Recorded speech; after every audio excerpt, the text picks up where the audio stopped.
Hey guys, welcome to another 10-minute review. We have another piece, very exciting, a parkour type of piece, which actually, is always fun to see animators tackling parkour because it's fun.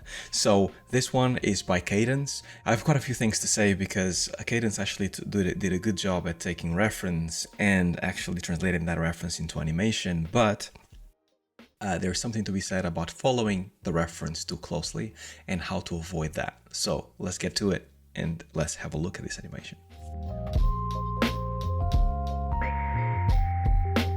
Alright, so here's the shot, and before I go ahead, let me just put my 10 minutes on to make sure that we get straight into it and you guys can have a look at this animation.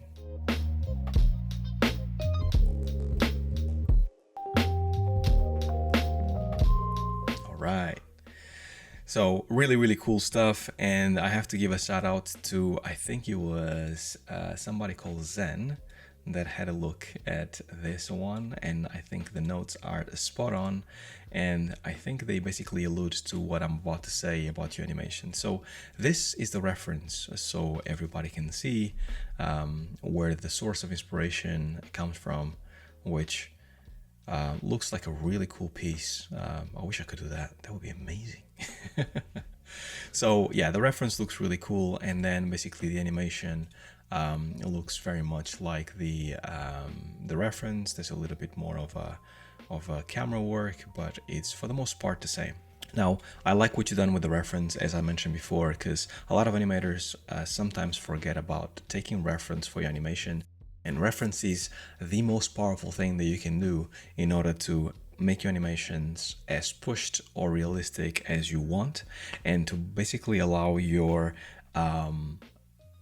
database of animation knowledge and how the body moves in your head to expand, right?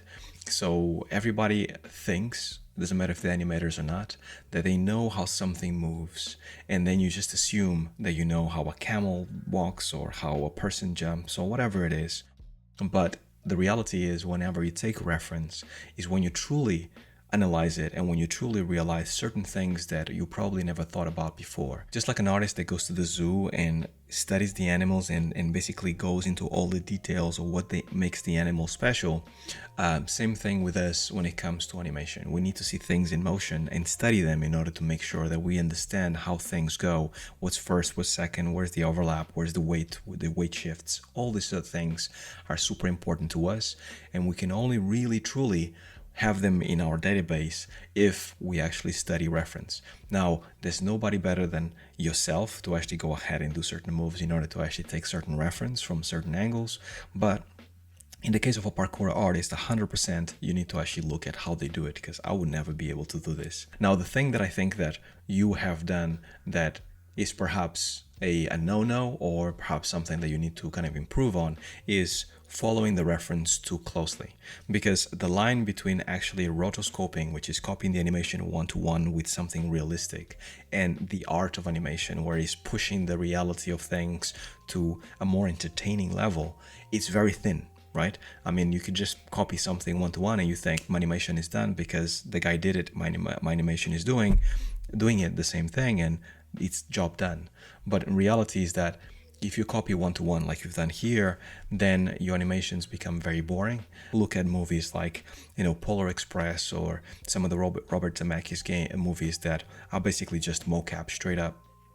You realize there's something odd about it, seeing something CG become something realistic. That's a little odd place that things live, that is not very nice, and not very nice place. So this is why you have to push things. Now, with all the lecture out of the way, I'm going to tell you exactly what I think you should be pushing. Now, here, for example, when he runs, right here, and then it goes into the wall, you can tell that the whole body, and this is, I think, Zen actually alluded to this, you can see that he's very stiff, and you need to loosen up a little bit. And the way you do this is by basically making sure that your posing is stronger. At the moment, it's not very clear, and if you actually look at camera, you realize that there's certain things kind of like hidden within the animation. So you need to make sure that within this animation, you have to open him up a little bit more to make sure that there's a bigger silhouette here, or this arm is slightly more to the side, so you kind of like, you can see the hand over here. Same thing with the hips. At the moment the hips are kind of like on a straight line. You need to make sure that those legs can go, straight back at some point to make sure that you have a more dynamic pose. Same thing here. You can see that the leg never really goes up right here. Make sure that you can push things a little bit more so you have more of this situation as he's running. The back as well is another thing that you can start pushing things to make sure that it's slightly more straight and going forward. And then the face, you definitely need to block out the face in a shot like this, because the movement is so big and it's such a complicated sequence of events that need to happen that you undoubtedly needs to actually put some facial expressions into what he is doing. And this is really important, because when we look at an animation, doesn't matter who looks at an animation, doesn't matter if it's an animator or just the audience in general, they're not looking at any of this from this line down. They're looking at what happens in the face. So as he's walking, as he's running, right now my eyeballs are on his face, his head, right? So he's doing some stuff, but I'm looking at his head as he's doing it.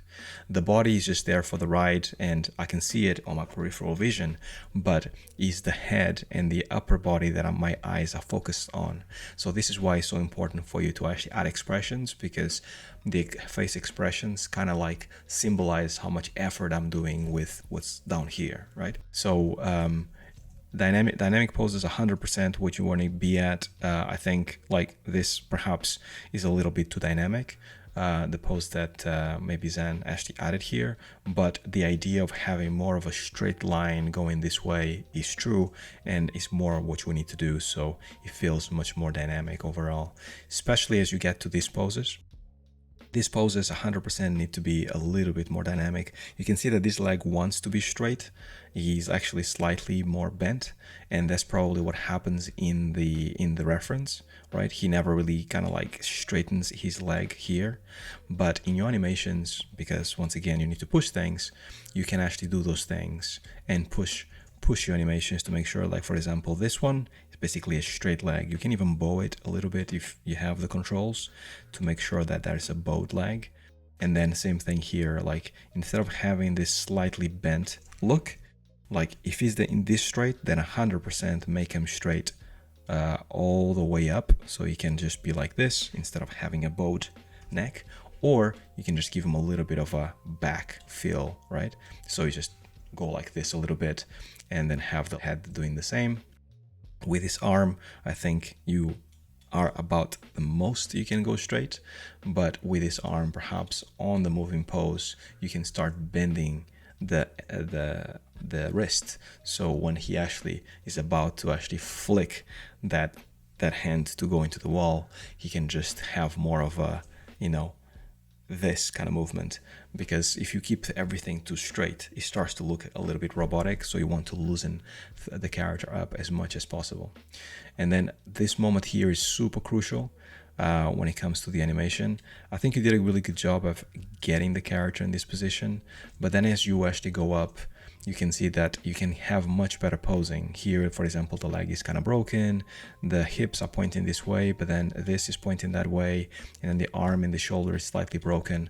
So you need to make sure that in a pose like this is spot on and super powerful.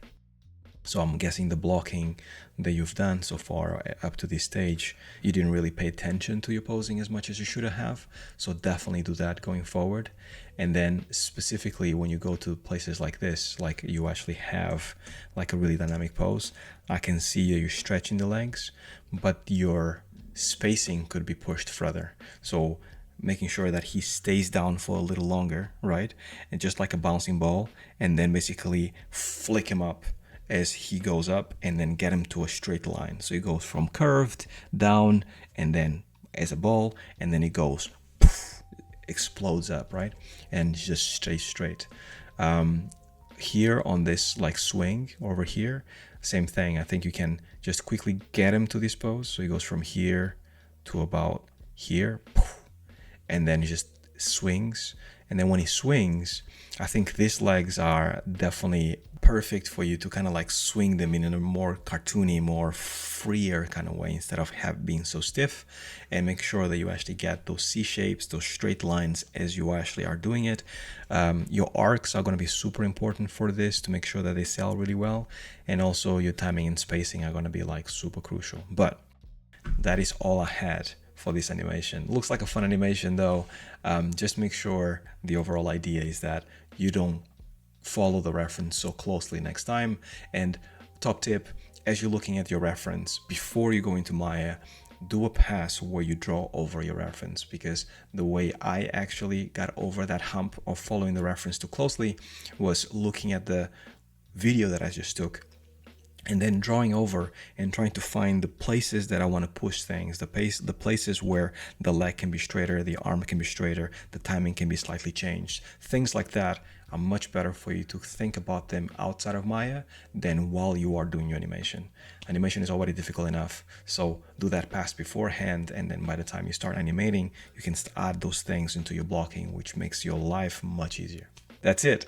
If you guys are interested in a review exactly like this and for 10 minutes for a chance to actually get one of these, join my Discord server, go into the feedback channel, add your work to it, and I'll be looking through them and selecting a specific person to actually review here at random. Now, if you want something more specific and something that for sure guarantees that you get a review, then consider looking at my mentorship, because I actually have like a few different options there, and for an affordable price you can actually get either a review or a showreel build up or something that we can build together one-on-one based on your experience, based on your needs, and we can actually build it one-on-one. And that's all I had for you guys. I hope that all made sense. I hope this helps you, and until the next video, stay well, stay safe. Peace.